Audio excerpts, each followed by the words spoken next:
Nakikita mo ba yan? Alin? Yung nasa harapan? Saan?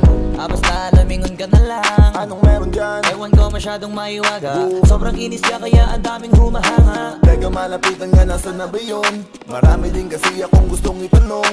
Ano kayang sikreto niya? Ba't siya ganon? Ano ba talaga yung ginagamit ng sabon? Walang galo sa balat Napapalingon lahat. at para bang iba siya sa lahat. Hindi rin kataka-taka na sa kanya maakit ka agad. Dahil sa kagandahan niyang sagad, ibang iba kasi mga datingan niya.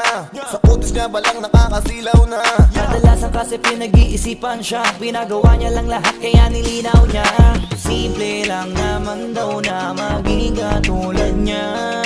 Kaso di lahat naniniwala sa kanya na Isa lang ang dahilan kung bakit That's right, ang kanyang ginagamit. Kaya pala iba datingan niya. Sa kinis ng